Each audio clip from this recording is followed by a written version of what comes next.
আজ আমরা এমন এক রহস্যের ভেতরে প্রবেশ করতে যাচ্ছি যেখানে পৃথিবীর সবচেয়ে শক্ত গোপন স্তরগুলো ধীরে ধীরে আমাদের সামনে খুলে যেতে শুরু করেছে। আর সেই রহস্য আমাদের চোখের সামনে বদলে দিচ্ছে পৃথিবী সম্পর্কে পুরো মানবজাতির পুরনো ধারণা। আপনি যখন এই পৃথিবীর মাটির উপর দাঁড়িয়ে আছেন, তখন কি কখনো ভেবেছেন এই মাটির নিচে আসলে কি ঘটছে? হাজার হাজার কিলোমিটার নিচে কি ধরনের জগৎ লুকিয়ে আছে?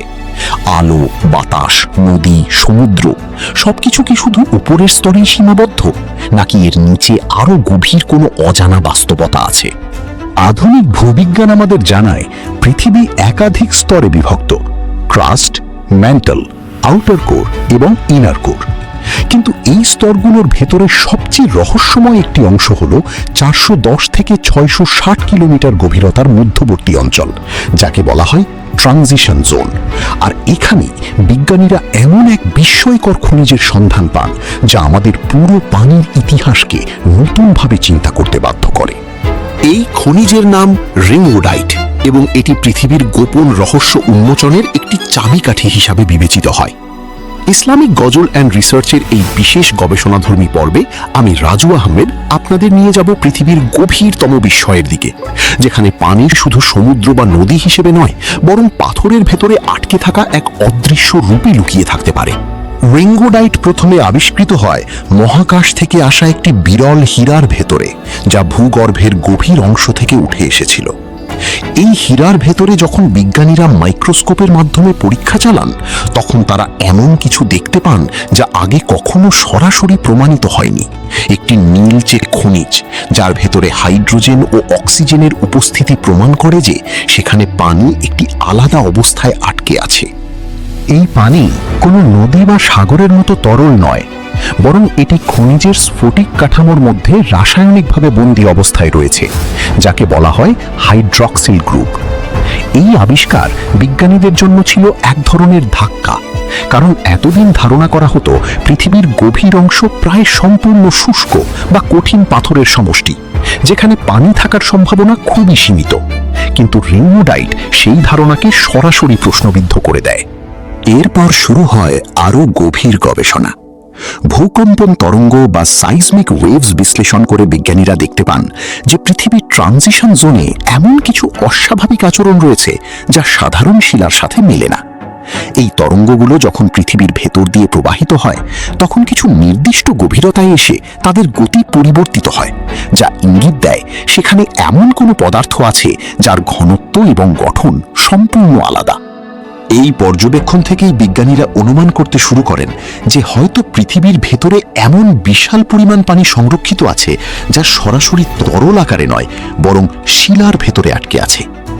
ধীরে ধীরে এই ধারণা একটি বিপ্লবী চিন্তায় রূপ নেয়। পৃথিবীর গভীরে একটি হিডেন ওয়াটার রিজার্ভায়ার থাকতে পারে, যা আমাদের মহাসাগরের পানির পরিমাণের সাথে তুলনীয়, এমনকি তার থেকেও বেশি হতে পারে। পৃথিবীর গভীর রহস্য বুঝতে হলে আমাদের প্রথমে এমন এক অদৃশ্য চোখের কথা বুঝতে হবে, যা সরাসরি কিছু দেখে না, কিন্তু পৃথিবীর ভেতরের গঠনকে অনুভব করতে পারে।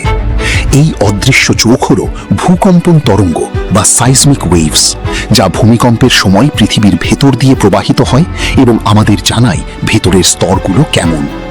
যখন পৃথিবীর কোথাও ভূমিকম্প ঘটে, তখন সেই শক্তি তরঙ্গ আকারে পৃথিবীর গভীর দিকে ছড়িয়ে পড়ে, আর বিভিন্ন স্তরের ভেতর দিয়ে যাওয়ার সময় এই তরঙ্গের গতি, দিক এবং শক্তি পরিবর্তিত হয়। বিজ্ঞানীরা এই পরিবর্তন বিশ্লেষণ করেই পৃথিবীর অভ্যন্তরের মানচিত্র তৈরি করেন। ঠিক এই প্রযুক্তির মাধ্যমেই তারা আবিষ্কার করেন 410 থেকে 660 কিলোমিটার গভীরতার ট্রানজিশন জোন, যা আজ আমাদের আলোচনার সবচেয়ে গুরুত্বপূর্ণ অংশ। এই ট্রানজিশন জোন কোনো সাধারণ স্তর নয়, এটি পৃথিবীর ম্যান্টেলের এমন একটি অংশ যেখানে উচ্চ চাপ ও তাপমাত্রার কারণে শিলার গঠন পরিবর্তিত হয়। এখানে খনিজ পদার্থ এক রূপ থেকে অন্য রূপে রূপান্তরিত হয়, আর এই রূপান্তরের মধ্যেই লুকিয়ে থাকে সবচেয়ে বড় রহস্য। যখন ভূকম্পন তরঙ্গ এই অঞ্চলের ভেতর দিয়ে যায়, তখন বিজ্ঞানীরা লক্ষ্য করেন একটি অস্বাভাবিক আচরণ। তরঙ্গের গতি প্রত্যাশার চেয়ে ধীর হয়ে যাচ্ছে এবং কিছু অংশে এটি এমনভাবে প্রতিফলিত হচ্ছে যেন সেখানে অন্য কোনো ধরনের পদার্থ উপস্থিত রয়েছে। এই অস্বাভাবিকতা থেকেই ধারণা তৈরি হয় যে ট্রানজিশন জোনে শুধু কঠিন পাথর নয়, বরং এমন কিছু উপাদান আছে যা তরল বা অর্ধতরল আচরণও করতে পারে। এই পর্যবেক্ষণ আরও গভীর হয় যখন গবেষকরা ল্যাবরেটরিতে উচ্চ চাপ ও তাপমাত্রা তৈরি করে রিঙ্গুডাইটের মতো খনিজ তৈরি করেন। দেখা যায় এই খনিজের ভেতরে হাইড্রোজেন ও অক্সিজেন আটকে থাকতে পারে, যা পরোক্ষভাবে পানি থাকার প্রমাণ দেয়। তবে এখানে গুরুত্বপূর্ণ বিষয় হলো এটি কোনো জলাধারের মতো তরল পানি নয়, বরং এটি পাথরের স্ফটিক কাঠামোর মধ্যে আটকে থাকা পানি। অর্থাৎ আমরা যদি পৃথিবীর গভীরে সরাসরি কোনো সমুদ্র কল্পনা করি, সেটি বৈজ্ঞানিকভাবে ভুল হবে। বরং সেখানে রয়েছে কোটি কোটি ক্ষুদ্র খনিজ কণার ভেতরে বন্দি পানি, যা একসাথে বিশাল জলভাণ্ডারের মতো আচরণ করতে পারে। এই পর্যায়ে এসে বিজ্ঞানীরা একটি অত্যন্ত গুরুত্বপূর্ণ হিসাব করেন। তারা অনুমান করেন, যদি ট্রানজিশন জোনে থাকা রিংউডাইট এবং সংশ্লিষ্ট খনিজগুলোর মধ্যে থাকা সমস্ত পানি কোনোভাবে মুক্ত করা সম্ভব হতো, তাহলে সেই পানির পরিমাণ পৃথিবীর বর্তমান সব মহাসাগরের মোট পানির প্রায় 3 গুণ পর্যন্ত হতে পারে। এই দাবি শুনতে অবিশ্বাস্য মনে হলেও এটি সরাসরি তরল পানির হিসাব নয়, বরং খনিজের মধ্যে রাসায়নিকভাবে আবদ্ধ পানির সম্ভাব্য পরিমাণের একটি বৈজ্ঞানিক অনুমান। এখান থেকেই জনপ্রিয়ভাবে পৃথিবীর পেটে বিশাল সমুদ্র ধারণাটি জন্ম নেয়, যদিও বাস্তবে এটি সমুদ্রের মতো জলরাশি নয়। এখানে একটি বিষয় পরিষ্কারভাবে বুঝে নেওয়া জরুরি। বিজ্ঞানীরা পৃথিবীর গভীরে তরল পানির বিশাল সমুদ্র আবিষ্কার করেছেন এমন দাবি করেননি, বরং তারা এমন খনিজের সন্ধান পেয়েছেন যার স্ফটিক কাঠামোর মধ্যে বিপুল পরিমাণ পানি রাসায়নিকভাবে আবদ্ধ অবস্থায় থাকতে পারে। তাই পৃথিবীর পেটে সমুদ্র কথাটি মূলত একটি জনপ্রিয় উপমা। বৈজ্ঞানিকভাবে এটি পাথরের মধ্যে সংরক্ষিত পানির ভাণ্ডার। এই আবিষ্কার বিজ্ঞানীদের মধ্যে নতুন এক বিতর্ক সৃষ্টি করে। একদল গবেষক মনে করেন এই পানি পৃথিবীর পানিচক্রের একটি গুরুত্বপূর্ণ অংশ হতে পারে, যা আগ্নেয়গিরির মাধ্যমে ধীরে ধীরে উপরের দিকে উঠে এসে মহাসাগর, নদী এবং হ্রদের পানি তৈরি করেছে।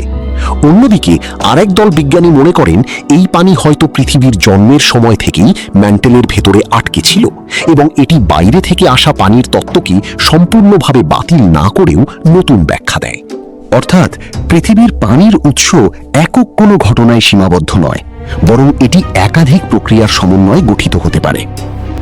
এখানে একটি গুরুত্বপূর্ণ প্রশ্ন উঠে আসে, যদি পৃথিবীর গভীরে সত্যি এত বিশাল পরিমাণ পানি থাকে, তাহলে এটি কি কোনোদিন উপরে উঠে আসতে পারে? উত্তরটি জটিল, কারণ এই পানি সরাসরি তরল অবস্থায় নেই, বরং এটি খনিজের ভেতরে আবদ্ধ। তবে ভূতাত্ত্বিক প্রক্রিয়া, বিশেষ করে আগ্নেয়গিরির অগ্ন্যুৎপাত এবং টেকটনিক প্লেটের নড়াচড়ার মাধ্যমে কিছু অংশ ধীরে ধীরে উপরের দিকে উঠে আসতে পারে। এই প্রক্রিয়া অত্যন্ত ধীর এবং লক্ষ লক্ষ বছর ধরে চলে, কিন্তু এটি পৃথিবীর পানির চক্রকে স্থায়ীভাবে প্রভাবিত করতে পারে। এই পর্যায়ে এসে গবেষণার আরেকটি গুরুত্বপূর্ণ দিক সামনে আসে। এই আবিষ্কার শুধু পৃথিবীর জন্য নয়, বরং অন্যান্য গ্রহের জন্যও গুরুত্বপূর্ণ হতে পারে। যদি কোনো গ্রহের অভ্যন্তরে রিংউডাইটের মতো খনিজ এবং পানি সংরক্ষণের ব্যবস্থা থাকে, তাহলে সেই গ্রহে দীর্ঘমেয়াদে পানি টিকে থাকতে পারে, এমনকি জীবনের সম্ভাবনাও তৈরি হতে পারে। তাই মঙ্গল গ্রহ বা অন্যান্য এক্সোপ্ল্যানেট গবেষণায় এই ধারণা নতুন দিগন্ত খুলে দিয়েছে। এই পুরো গবেষণা আমাদের একটি গুরুত্বপূর্ণ সত্য মনে করিয়ে দেয়। পৃথিবী যতই আমরা জানি বলে মনে করি, বাস্তবে তার গভীরতা আমাদের জ্ঞানের চেয়ে অনেক বেশি বিস্তৃত।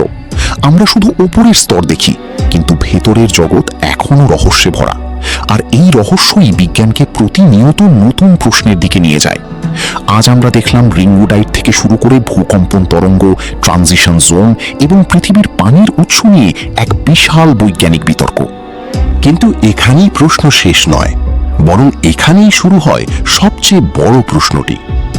দীর্ঘদিন ধরে বিজ্ঞানীদের মধ্যে সবচেয়ে জনপ্রিয় ধারণা ছিল যে পৃথিবীর পানি এসেছে মহাকাশ থেকে। ধূমকেতু ও উল্কাপিণ্ডের আঘাতে পানি পৃথিবীতে এসেছে। এই তত্ত্ব বহু বছর ধরে গ্রহণযোগ্য ছিল, কিন্তু এখন রিংওয়াডাইটের আবিষ্কার নতুন প্রশ্ন তুলছে। পানি কি সত্যিই বাইরে থেকে এসেছে, নাকি পৃথিবীর ভেতরেই এটি জন্ম নিয়েছে? কিছু বিজ্ঞানী এখন মনে করেন পৃথিবীর পানি একক উৎস থেকে আসেনি, বরং এটি একটি মিশ্র প্রক্রিয়া, কিছু অংশ এসেছে মহাকাশ থেকে, আর কিছু অংশ পৃথিবীর ভেতর থেকেই ধীরে ধীরে তৈরি বা মুক্ত হয়েছে। আগ্নেয়গিরির মাধ্যমে সেই পানি ধীরে ধীরে উপরে উঠে এসে মহাসাগর তৈরি করেছে। এই ধারণা পৃথিবীর পানিচক্রকে আরও জটিল করে তোলে, কিন্তু একই সাথে আরও বাস্তবসম্মত ব্যাখ্যাও দেয়। এখানেই আসে আরেকটু বড় প্রশ্ন, যদি পৃথিবীর গভীরে এত পানি থাকে তাহলে কি অন্য গ্রহেও থাকতে পারে? মঙ্গল গ্রহে বরফের প্রমাণ পাওয়া গেছে, আর ইউরোপা ও এনসেলাডাসের মতো উপগ্রহে বরফের নিচে তরল পানির সম্ভাবনা রয়েছে। যদি এই গ্রহগুলোর ভেতরেও রিঙ্গুডাইটের মতো খনিজ থাকে, তাহলে সেখানেও দীর্ঘমেয়াদে পানি সংরক্ষিত থাকতে পারে। আর পানি মানেই জীবনের সম্ভাবনা। তাই এই আবিষ্কার শুধু পৃথিবীর ইতিহাস নয়, বরং মহাবিশ্বে জীবনের সম্ভাবনার দিকেও নতুন দরজা খুলে দিয়েছে। এখন আমরা একটু থেমে ভাবি, এই পুরো বিষয়টি আসলে আমাদের কি শেখায়? আমরা যে পৃথিবীতে বাস করি সেটি শুধু উপরের স্তরের দৃশ্যমান অংশ নয়, বরং এর নিচে রয়েছে এক বিশাল অদৃশ্য জগৎ, যেখানে কোটি কোটি বছর ধরে রাসায়নিক ও ভূতাত্ত্বিক প্রক্রিয়া চলমান।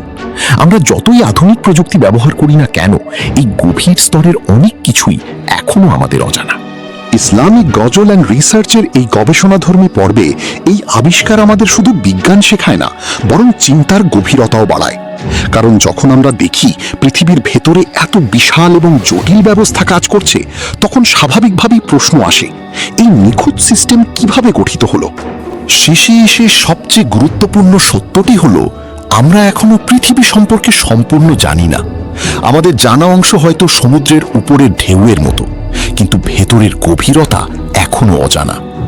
রিংউডাইটের এই আবিষ্কার সেই অজানার দরজা খুলে দিয়েছে, কিন্তু পুরো জগৎ এখনো আমাদের অনুসন্ধানের অপেক্ষায়।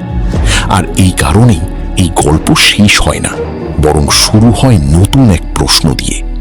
মহান আল্লাহ তাআলা পবিত্র কুরআনে ইরশাদ করেছেন, আমি তাদেরকে আমার নিদর্শনাবলী দেখাবো দিগন্তে এবং তাদের নিজেদের মধ্যেও, যতক্ষণ না তাদের কাছে স্পষ্ট হয়ে যায় যে এটাই সত্য। সূরা ফুসসিলাত 53।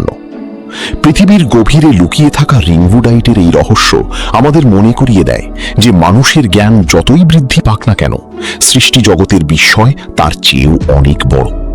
বিজ্ঞান যখন নতুন কোনো রহস্য উন্মোচন করে, তখন তা শুধু নতুন তথ্যই দেয় না, বরং আমাদেরকে আরো গভীরভাবে চিন্তা করতে শেখায়। পৃথিবীর অভ্যন্তরে লুকিয়ে থাকা এই বিশাল জলভাণ্ডারের সম্ভাবনা আমাদের সামনে আবারও প্রমাণ করে যে আমরা এমন এক মহাবিশ্বে বাস করছি যার অসংখ্য রহস্য এখনো উন্মোচিত হওয়ার অপেক্ষায় রয়েছে। আর সেই যাত্রায় আমি রাজু আহমেদ আপনাদের সঙ্গে আছি এই ইসলামিক গজল অ্যান্ড রিসার্চ চ্যানেলে, যেখানে আমরা শুধু তথ্য নয়, বরং অনুসন্ধান করি সত্যের গভীর অর্থ।